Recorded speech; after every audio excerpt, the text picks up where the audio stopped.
A desinformação e a atuação da extrema-direita é método. Fake news faz parte da nossa vida. Uma aliança transnacional de jornalismo investigativo no projeto Mercenários Digitais investigou a atuação de estrategistas políticos, candidatos, partidos e governos para manipular milhões de cidadãos e afetar as eleições em toda a América Latina, inclusive no Brasil.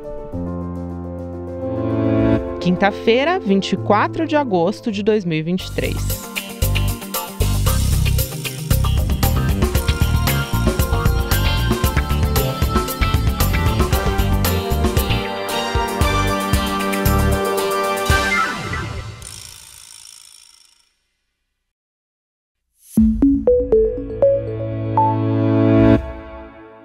Olá, seja muito bem-vindo, seja muito bem-vinda. Eu sou a Gabriela Varela e este é o videocast em detalhes. A partir de agora, a gente analisa aqui uma temática, uma notícia do dia, a gente mergulha para trazer todos os detalhes dessas informações. Hoje eu estou aqui na companhia da Alice Maciel, que é repórter da Agência Pública lá em Brasília. Alice, obrigada por aceitar o nosso convite para participar aqui do Em Detalhes. Olá, Gabriela, é um prazer estar aqui com vocês. Prazer é todo nosso. A Alice foi uma das idealizadoras, participou de um projeto do Centro Latino-Americano de Investigação Jornalística em parceria, uma parceria entre a Agência Pública, o UOL e outros 19 veículos de imprensa em toda a América Latina, né, Alice?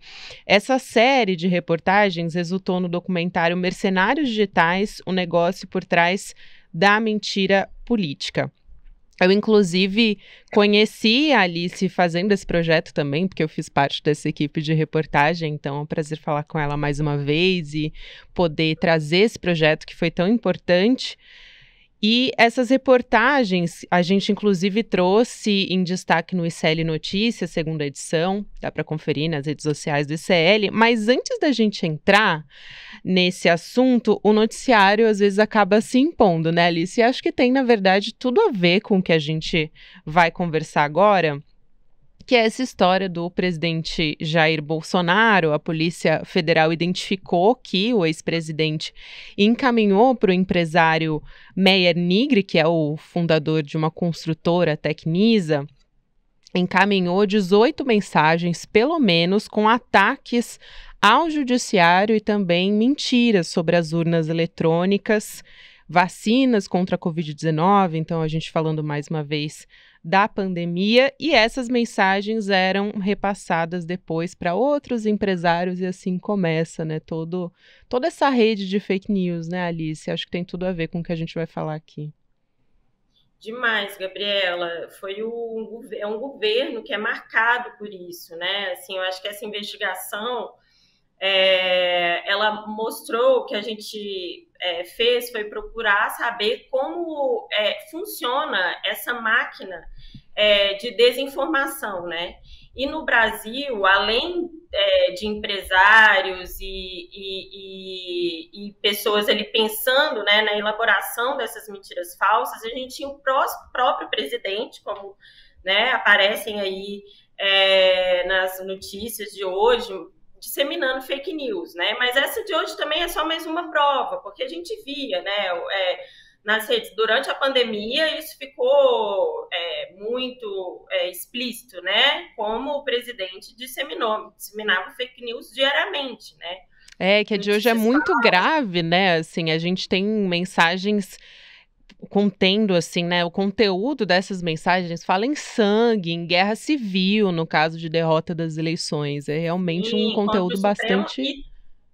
Exatamente. Também acho que essa revelação de hoje, ela mostra também que é, de fato, como funciona esse percurso, né, das notícias falsas. É o presidente pedindo para um empresário espalhar essas notícias para outros grupos, e isso que a gente vê como isso vai crescendo, né? E vai ganhando aí essa repercussão, né? Como a notícia, o caminho dessa disseminação de notícias falsas a partir do próprio presidente da República, né? Eu acho que essa é a grande revelação dessa notícia de hoje. Exatamente. Só complementando essas informações também, porque tem a ver com isso que a gente falou, o próprio presidente Bolsonaro admitiu que ele pediu para o empresário para repassar ao máximo as mensagens que estavam questionando as urnas eletrônicas, né? Então, isso também é bastante importante em todos esses elementos que a gente está trazendo. Mas vamos lá, Alice, vamos entrar nessa história do documentário, na verdade, o projeto que resultou no documentário. Tem vários destaques, eu acho que você pode trazer aqui para a gente, mas eu queria ressaltar um que me chamou bastante atenção quando eu assisti, que é sobre o Fernando Cerimedo, que é um argentino, um dos principais estrategistas da campanha hoje do Javier Milei, que é da extrema-direita, um candidato da extrema-direita à presidência na Argentina, e ele também teve uma participação muito importante, diria até quase decisiva, né, nas eleições aqui do Brasil. Exatamente, Gabriela. A gente fez várias descobertas sobre ele.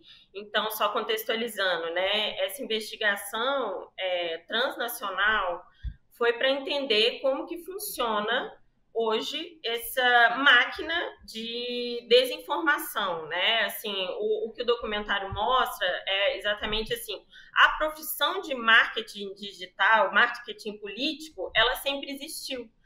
Mas como isso mudou com a tecnologia e nos tempos atuais, né? Assim, hoje a tecnologia ela é usada para disseminar desinformação, né?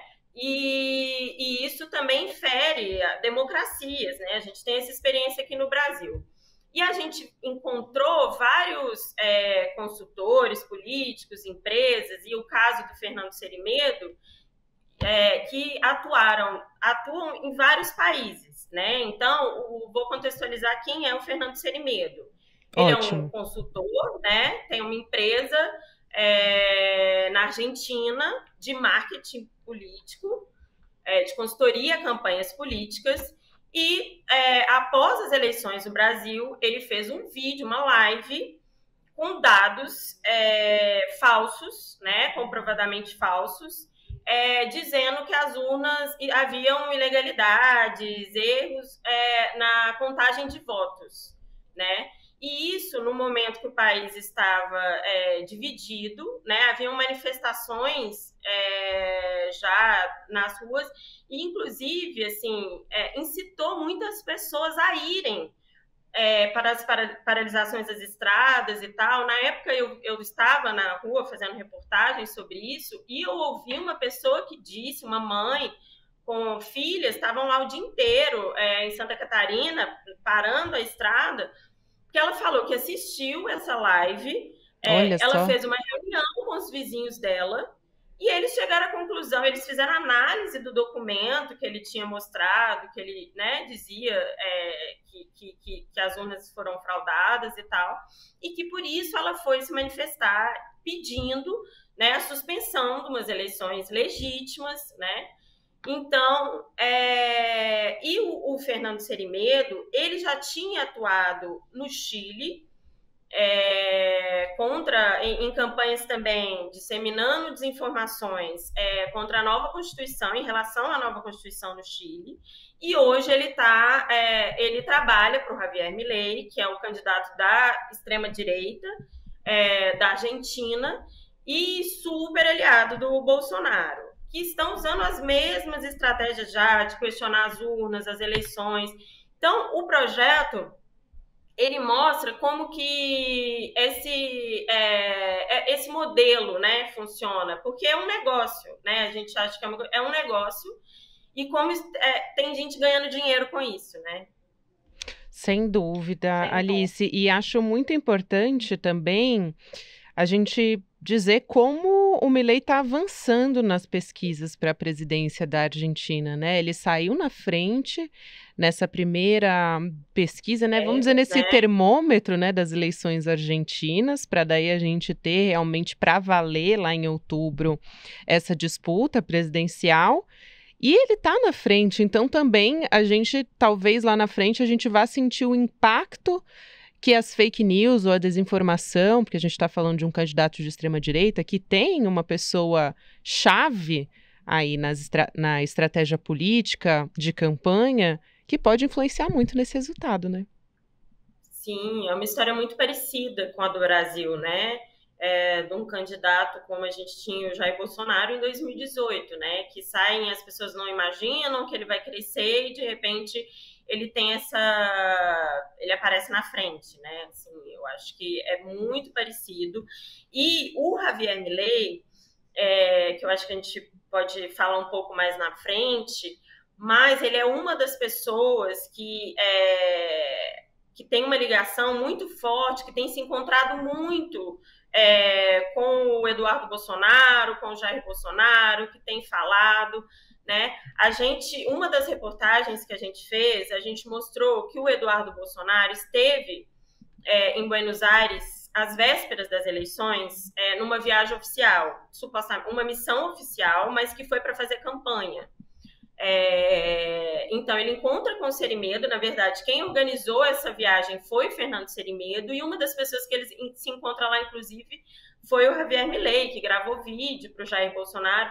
Então são figuras muito próximas, assim, e eu acho que eles estão passando hoje na Argentina no que uma situação muito parecida que a gente viu no Brasil em 2018, né? Sem dúvida, isso é muito perigoso também. E aí se formou toda uma rede internacional de desinformadores também, né, Alice? Eu queria te perguntar a respeito de brasileiros, inclusive quando a gente está falando, por exemplo, de Alan dos Santos, é um brasileiro que está foragido, é o do Terça Livre, né, um site que foi responsável por compartilhar desinformação, um site de extrema-direita, inclusive, que teve um impacto aqui no Brasil, e agora ele está atuando também nos Estados Unidos. E tem uma outra figura importante, que é o Oswaldo Eustáquio. Eu acho que daria para trazer esses dois elementos aqui para a nossa conversa também. Sim, a gente está exportando desinformadores, né, Pois Gabriela? é. Então, o Alan dos Santos, ele teve um papel importantíssimo durante os primeiros mandatos do Jair Bolsonaro na disseminação de desinformação, né? Que uma das estratégias, o que é? Eles criam veículos para disseminar essas informações falsas, né? Ataques, né, à oposição. Então, o Alan criou o Terça Livre, que era esse canal, né? Ele, inclusive, por ataques ao Supremo Tribunal Federal, né, à democracia, ele foi condenado e ele tem um mandado de prisão, mas ele está foragido nos Estados Unidos. E só que a gente descobre que ele abriu uma empresa no mesmo dia que o Alexandre de Moraes eu acho que tem a decisão da prisão dele. Ele abre uma empresa nos Estados Unidos que tem o mesmo papel do Terça Livre. Inclusive, então, Alice, desculpa te interromper, mas só para trazer essa informação, porque eu acho, assim, surreal. Enquanto a gente está conversando aqui, eu fiz uma pesquisa aqui no computador, Terça Livre. Eu entro e eu consigo acessar o site. Inclusive, eles dizem que é um novo Terça Livre, quer dizer, a gente pode ter acesso a um site onde estava se compartilhando informação de uma pessoa que está foragida, né, que precisa responder à Justiça do Brasil. Então, isso é bastante relevante, bastante importante. Sim. Inclusive, né, Gabriela, vou trazer também acho que até você pode comentar, que você que fez essa reportagem, dos perfis, né, que várias pessoas que tiveram perfil cancelado e que abriram outros, né, outros perfis, né? Sem dúvida. Eu vou até falar sobre isso, porque eu fiquei bastante mergulhada nessa reportagem há bastante tempo, junto com a Alice, a Juliana Dalpiva, a Naomi Matsui também, e outros repórteres, mas a gente entrou em diversos perfis, né, a partir do levantamento de reportagens de ações do Supremo Tribunal Federal, também do Tribunal Superior Eleitoral, de ações que tiveram algum resultado e que tinham a ver com desinformação, né, que pesquisaram pessoas por causa de desinformação. E também o relatório final da CPI Covid apontando quem eram os informadores durante a pandemia. E a gente chegou a esses perfis, né, de que 80% dos perfis que foram apontados por espalhar fake news ou nessas ações ou nesse relatório continuam ativos. E aí eu fui entrando em cada um desses perfis, olhando, né, essa rede, assim, esse submundo bolsonarista, dá para falar assim. E eles continuam ou postando no mesmo perfil, ou então eles tiveram um perfil cancelado, mas abriram outro perfil. Então, na verdade, não tem uma moderação ali das redes sociais, como deveria existir. Muitas vezes esses perfis fechados também voltam depois de alguns meses a funcionar, então essas pessoas continuam compartilhando fake news livremente, assim, né? Continua sendo uma rede de desinformação. Todas essas pessoas são pessoas muitas vezes influentes, né, Alice? A gente tem jornalista, a gente tem jurista e político, que é o mais importante, que são os que menos recebem algum tipo de sanção por compartilhar fake news nas redes sociais, né? Exatamente, eu trouxe esse caso porque o Alan dos Santos é assim, né, é uma figura que tem uma relevância muito grande, né? Mas eu pedi para você contar, porque é um exemplo dentro desses outros, né? Ele sempre, mesmo com a suspensão das contas dele, o mandato de prisão, ele sempre afrontou, ele nunca ficou sem rede social, ele nunca ficou sem esse canal de comunicação, de desinformação, ele sempre continua afrontando o Supremo, ele abria outra conta. Então, ele é um exemplo, né, desse número aí que vocês levantaram, e a gente vê que tem vários, né? Tem, por exemplo, um elemento, que você está falando dessa reportagem, de um homem que foi preso pela PF depois de ameaçar o ministro Alexandre de Moraes, né? Ele foi preso preventivamente por ameaçar ele de morte. E aí, meses depois, ele continua publicando e ainda faz, assim, insinuações nas redes. Assim, depois de compartilhar alguma coisa, ele diz assim, eu não posso falar nada, porque senão eu vou ser censurado de novo, entendeu? Então, ele continua divulgando essas informações. Ele foi preso na época, né, na ocasião das eleições e também dos atos golpistas. Foi bem nesse momento, né, que foi assim, quando fervilhou realmente tudo isso. Sim, e tem o caso do Oswaldo Eustáquio também, que está também teve também, tem um mandado de prisão contra ele, ainda em 2020, ele é investigado por também pedir golpe militar, fechamento do Congresso e tal. Está no Paraguai, conseguiu o apoio do Congresso para evitar a extradição dele. Foi por meio de um pedido de refúgio no Paraguai. E ele é um dos principais divulgadores também de uma teoria da conspiração no Paraguai, do candidato de direita. Assim. Então, de fato, a gente está exportando agora, né? O caso, o modelo da campanha do Jair Bolsonaro, ela está sendo, e eu acho que essa série, ela mostra isso, assim, como que isso que começa nos Estados Unidos, vem para o Brasil, né? E como isso está ganhando a América Latina. E uma coisa interessante também que a gente trouxe, que a gente mapeou, que é a influência exatamente do bolsonarismo, da família Bolsonaro, nesse intercâmbio, né, com a ultradireita, a extrema-direita da América Latina, para levar esse modelo, que é o modelo do Steve Bannon, né, e o interesse do Steve Bannon em levar esse modelo, né, assim, é uma estratégia, né, assim, isso tudo é pensado, arquitetado, para isso ser disseminado mesmo pelo continente, né? E o Eduardo é o ponto, aqui na América Latina para fazer esse intercâmbio. Eu ia te perguntar isso, Alice, se você acha que o Steve Bannon, só para quem nos acompanha relembrar, né, o Steve Bannon é um ex-assessor de Donald Trump, muito influente, inclusive no círculo de Jair Bolsonaro, principalmente, né, Eduardo Bolsonaro, Alice.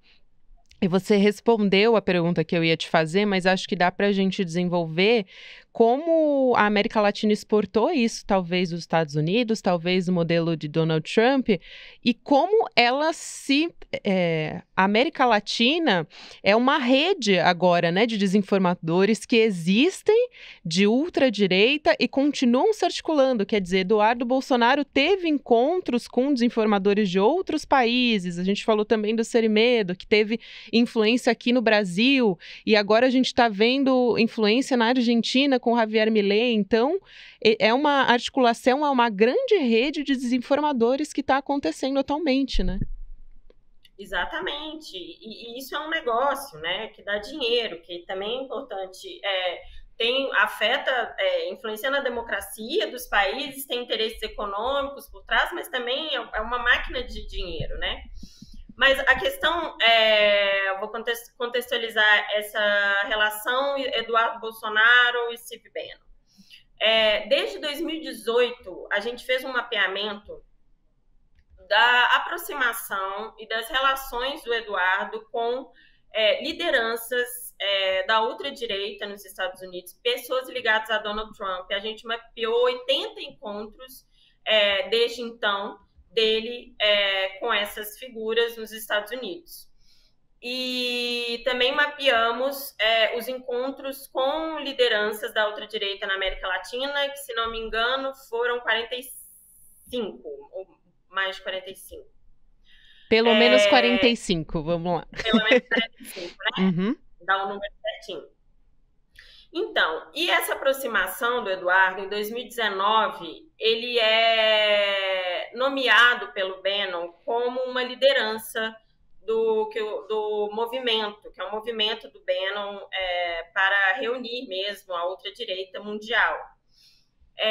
E o Eduardo, ele cria o Instituto Conservador Liberal, que passa a fazer grandes encontros conservadores. Ele traz o CPEC, que é o maior evento conservador dos Estados Unidos, para o Brasil, e começam a ocorrer esses intercâmbios de lideranças da ultradireita da América Latina. Então, ele traz figuras dos Estados Unidos para o Brasil e da América Latina. Então, a gente tem Javier Milei, tem México, Colômbia, Bolívia, Venezuela, sabe? Figuras de todos esses países. E eles passam, então, a trocar informações, aí eles, né? Porque aí tem um envolvimento de conhecimento, aí aparece Serimedo. Enfim, o site do Serimedo, por exemplo, ele faz a cobertura desse evento no Brasil. Uma das descobertas que a gente fez também nessa investigação, por exemplo, que um dos funcionários do Serimedo na Argentina trabalhou para a campanha do Eduardo. E essa figura, que é o Giovanni La Rossa, ele acompanha o Eduardo nesses encontros, ao menos desde 2021, né? Então esses intercâmbios começam a acontecer. Esse ano, no final do ano passado, não vou me lembrar exatamente, mas acontece também o primeiro CPEC no México, em que o Eduardo, ele faz palestra lá, reforça o discurso de fraude nas urnas no Brasil. E o Bannon, o México, que vai ter eleições ano que vem, o Bannon já levanta já coloca essa semente de possibilidade de fraude das urnas eletrônicas, que é que é o grande discurso deles, né? Assim, que a gente vê repetindo, que é essa questão de tentativa de fraudar as eleições, enfim. Isso tem se repetido pela América Latina. A mesma coisa na Argentina, a gente viu também na Colômbia. Eu ia te perguntar isso, Alice, quais são os principais métodos que você identificou nos nossos países vizinhos, né, nos irmãos latinos aí, e também o que que você ressaltaria desses casos de outros jornalistas, né, porque são jornalistas de 19 veículos latino-americanos, o que que eles descobriram que você ressaltaria que pode ser importante também para a gente ficar de olho, porque é um exemplo também que para o Brasil é bastante forte, né? Sim. Então, tem um caso também que é um brasileiro, que tem uma empresa no Panamá, que fez um aplicativo na Venezuela, que teoricamente era um aplicativo para as pessoas enviaram reclamações do locais ali, né? Problemas da saúde, da cidade e tal, do estado, e eles descobriram que esse aplicativo estava colhendo informações dos eleitores, assim, então localização, enfim, várias informações que seriam úteis para eleições. Dados pessoais. Sabe? Isso, informações pessoais. Então, assim, você me perguntou também, né, quais seriam esses métodos principais? Eu acho que começa com o discurso de fraude eleitoral, e tem a questão também, né, das contas falsas, aí o uso da tecnologia mesmo, né, os trolls,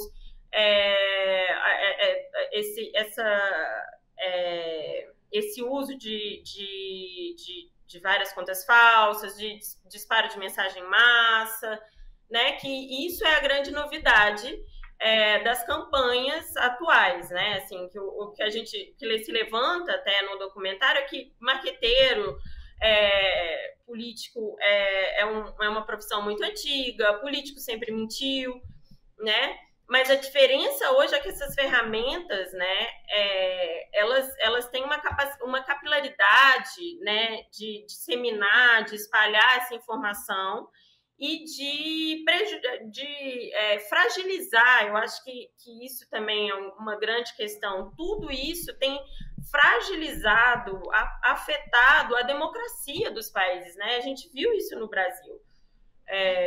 Existe que eu acho que é o principal ponto disso tudo, né? Voltando aqui o olhar para o internacional, e a gente está falando do Brasil, também acho que é importante a gente dizer, você está falando sobre método, como foi que uma rede internacional, né, de desinformadores, e continua sendo, impulsionou aqui no Brasil numa tentativa de golpe, também em outros países. A gente está vendo agora esse exemplo do Equador.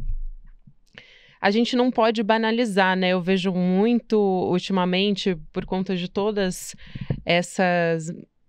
esse caso das joias aqui envolvendo o Bolsonaro, as pessoas muitas vezes dizendo, a extrema-direita, né?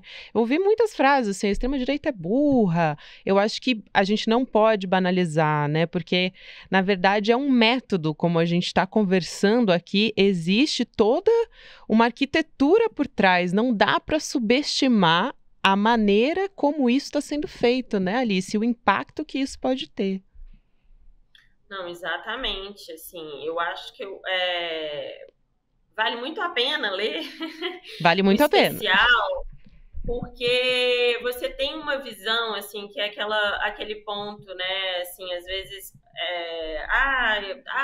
a gente escuta isso muito no jornalismo, né, isso a gente já sabia, tal, é meio óbvio, mas assim, ele além de trazer muita novidade, sim, tem furo de reportagem, ele fecha, assim, ele mostra como que isso funciona, né, assim, em vários países. Então ele dá uma visão geral de como que essa estratégia, esse método funciona, né? Assim, como está sendo repetido.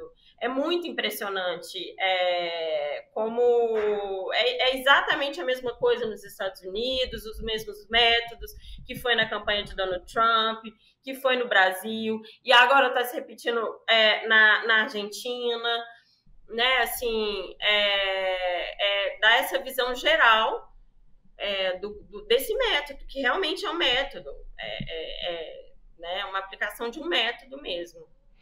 É isso, Alice, quero te agradecer muito, Alice Maciel, que é repórter da agência pública lá em Brasília, que aceitou nosso convite para trazer todos os detalhes dessa série, desse projeto tão importante que é o Mercenários Digitais. Eu recomendo assistir o documentário porque ele é bastante curtinho, tem menos de 20 minutos, é bastante didático e a série está toda disponível também lá na agência pública, né, Alice? Um beijo para você, foi um prazer te receber aqui. Muito obrigada, viu, Gabriela? E assistam mesmo, que o documentário é um resumo, é legal, né? Muito muito bom. Obrigada pelo convite, foi um prazer, viu? Parabéns pelo trabalho, Alice. Obrigada, o videocast... você também. Obrigada, até. O Videocast em Detalhes fica por aqui.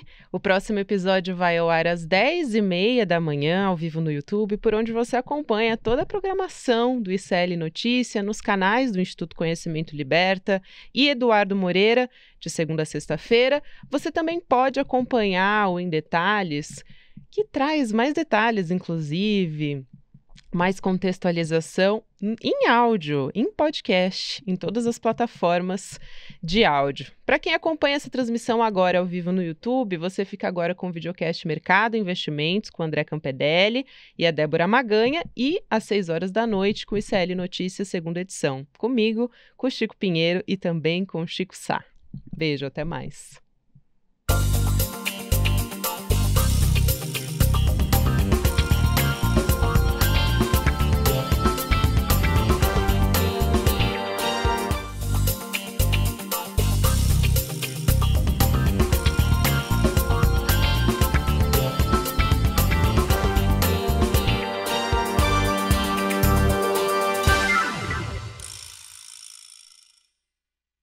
you